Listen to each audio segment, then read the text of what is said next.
بعز النهار والناس شردوها بقوة السلاح وبالنار ما بقي غير شوية أحجار وياسمين تعربش على الحيطان. A Time to Cry by Rimbana. This is Democracy Now!, democracynow.org, the War and Peace Report. I'm Amy Goodman. Israel's ordered a complete siege of Gaza 2 days after as many as 1,000 Hamas fighters carried out an unprecedented attack Saturday morning when Hamas fired thousands of rockets into Israel as militants broke through Israeli security barricades. Over the past 3 days, at least 1,300 people have died, including over 800 inside Israel, almost 500 in Gaza. One Israeli military spokesperson described Saturday as, quote, by far the worst day in Israeli history, unquote. The surprise attack came almost 50 years to the day of the 1973 Yom Kippur War. The Hamas attack killed at least 44 Israeli soldiers, including several commanders. Over 250 people were killed at an Israeli music festival attended by mostly young people. Hamas militants also took about 100 hostages. Entire Israeli communities were forced to evacuate. Meanwhile, Israeli airstrikes have killed over 500 Palestinians in Gaza since Saturday, but the death toll is expected to soar as Israel threatens to launch a ground war. Israel's called up 300,000 reservists, is sending heavy armor toward the Gaza border. This comes as the United States is sending more ammunition to Israel and warships to the region. Earlier today, Israeli airstrikes killed dozens of residents in the Jabalia refugee camp. Israel's defense minister, Yoav Gallant, has announced a total blockade on Gaza, including a ban on food, water, electricity, and fuel. Israel's imposed a siege on Gaza for the past 16 years, largely cutting off the area from the rest of the world. Gaza has been widely described as an open-air prison. Hamas named its military operation Al-Aqsa Storm in response to the desecration of the Al-Aqsa Mosque in Jerusalem. Hamas also cited the blockade of Gaza and increasing settler violence in the occupied West Bank. The attack also came as Israel was moving to normalize relations with Saudi Arabia. In a moment, we'll go to Israel and Gaza for response, but we begin with the voices of two parents, one in Israel, one in Gaza, whose lives have been devastated by this weekend's violence. This is Yoni Asher, a 37-year-old father whose wife and two children have been taken hostage by Hamas. Yesterday, while my wife, Doron, and two daughters, little girls, Raz and Aviv, 5-year-old and 3-year-old, went visit my mother-in-law in near Oz. It's a kibbutz near Gaza. And during the morning, I contacted my wife, and she told me on the phone that there are terrorists inside the house.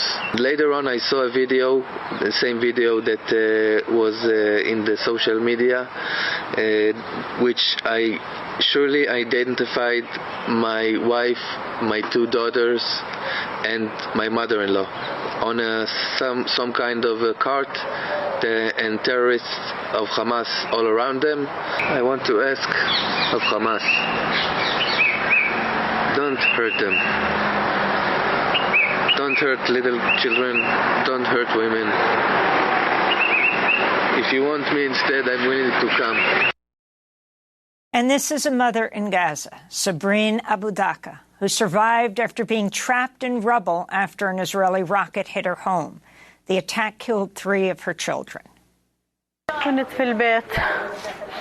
I was at home, and suddenly we heard a sound, and everything fell over our heads. My children were next to me. One of them was next to my legs, and the others were next to me. My brother, Saber, was a bit further. Nothing happened to him. I was hiding between the sofa and the door, so there was no pressure on me, only on my leg, but I didn't hear any sound coming from my children. I called them, but I didn't hear a sound coming from them. Suddenly, I heard my brother Saber calling. The first moment I heard his voice, I shouted and I said, "I'm here." And when they recognized me, they started calming me down. And then they started removing the rubble from above me. It took them 3 hours to remove the rubble above me, but my children died. Khalid died, Kais died, Miriam died, Asif went missing. When they pulled me out of the rubble, I saw everything damaged. The houses are damaged. That's the only thing I saw. And then I went to the hospital. I found that everybody was injured, and we have many injured and dead people. We spend the rest of the hour with 4 guests. In Gaza City, Raji Sourani is an award-winning human rights lawyer, director of the Palestinian Center for Human Rights in Gaza. He's the 2013 Right Livelihood Award laureate, as well as an RFK Human Rights laureate. We hope to be talking to him soon in Gaza. The bombing is heavy, an unprecedented bombing, he said, in his area in Gaza. Joining us from Mexico City, Ofer Kassif. He is a member of the Israeli Knesset and Hadash Ta'al coalition. He was born in Rishon LeZion, Israel, which was hit by Hamas rocket strikes. Here in New York, Professor Rashid Khalidi is with us, the Edward Said Professor of Modern Arab Studies at Columbia University, author of a number of books, including The 100 Years' War on Palestine. And joining us from Jerusalem, Orly Noy, Israeli political activist, editor of the Hebrew-language news site Local Call. She's also the chair of B'Tselem's executive board. B'Tselem is an Israeli human rights organization. Orly, let's begin with you in Jerusalem. Can you respond to all that has happened over the weekend, the surprise attacks, the 1,300 people dead at this point in Gaza and in Israel, and now the defense minister of Israel announcing a total siege of Gaza as tanks and military equipment head down to Gaza?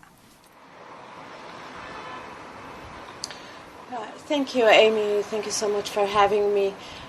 These are very, very dark days in the area, both in Palestine and in Israel. We woke up Saturday morning to the sirens rushing us into the shelters, and gradually, as the picture cleared, it just became darker.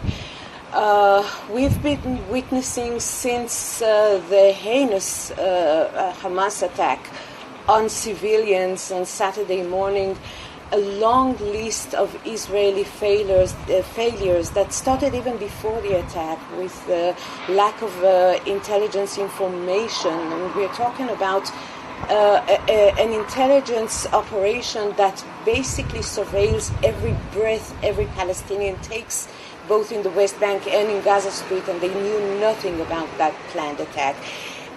It continued to the chaos that has been going on for long hours, where hostages were held, where people were slaughtered without the army or police forces coming to their rescue. And until today, there is still a tremendous amount of unclearness. People are still searching for their loved ones with no organized body by the government to inform those worried people. And of course, the Israeli government is doing the only thing that Israel knows to do, which is revenge and more force and more death and more very random bombing of civilians in Gaza Street. There is a very strong sense of demanding revenge within the Israeli public, and even if that can be understood, it does not by any means justify the brutal attacks that will, of course, be fruitful, like any previous promise we've been given by the Israeli authorities to annihilate the terrorism and so on. This is just about revenge, which will end up just in more death and more violence and more blood. One of the questions, will this lead to the fall of the Netanyahu government? I mean, allied with the far right, For example, Itamar Ben-Gvir, the national security head himself, convicted in an Israeli court 15 years ago of inciting hatred against Palestinians. He's the national security chief. Are there so many in the leadership here that have been so focused on, who are part of the Israeli settler movement on the West Bank, that they weren't paying attention to Gaza? Absolutely. This is one of the, first it should be mentioned that Itamar Ben-Gvir was convicted with more than just a hatred towards Palestinians. He was convicted with supporting a terrorist organization, so he's a convicted supporter of terrorism. There is a tremendous amount of anger directed towards the government in general, and specifically toward Netanyahu and the leadership. We know now that most of the military troops that were supposed to be posted in the south protecting the southern borders have been relocated to protect the settlers in the West Bank.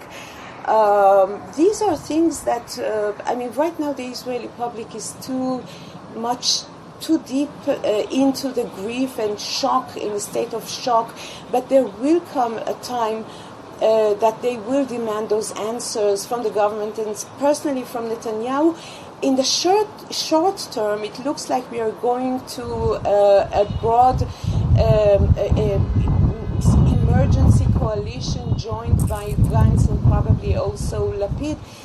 This is not unprecedented. Israel tends to unite politically around the leadership in times of crisis, but there is no doubt that once the immediate crisis over, the Israeli public will be demanding answers from the government and from Netanyahu. We're going to go from Orly Noy right now in Jerusalem. You can hear the wind blow on her mic as she talks to us about the Israeli reaction to Raji Sourani, head of the Palestinian Center for Human Rights in Gaza. I want to go to you quickly, Raji, because I understand you're experiencing unprecedented bombing in your area. Can you describe what's happening in Gaza? The media in the United States, there is almost no one in Gaza to bring us voices of Gazans. Raji, can you hear us? The last 60 hours, Gaza subject to non-stop bombing. It's ongoing all over the place. There is no single place you can call it safe haven in Gaza.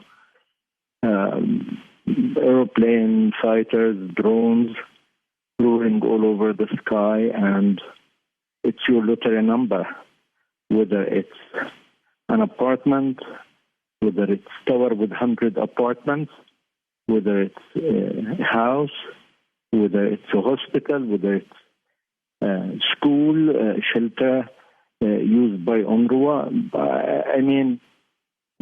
Even the marketplace of Jabalia, the biggest refugee camp in the Middle East for Palestinians, 300,000 Palestinians were bombed, and almost 80 has been killed. This morning, and tens injured in very, very critical situation. And all this is happening at the daylight, and no one is caring about that. Netanyahu says Gazans should leave Gaza. Where to? Even we don't have safe passage. And the Minister of Defense say we are going to cut electricity, water, food, oil, everything will be cut on Gaza. So 2.4 million civilians in Gaza are subject to unprecedented situation. It's very genocidal. It's coming from the highest level in Israel. If they have a problem with Hamas, we have no problem. They can compact them. If they have with Jihad Islamic, with Fatah, with the fighters of the resistance, that's fine. This is not our area of interest, but our area of interest, it's the civilians. And the civilians who are really in the eye of the storm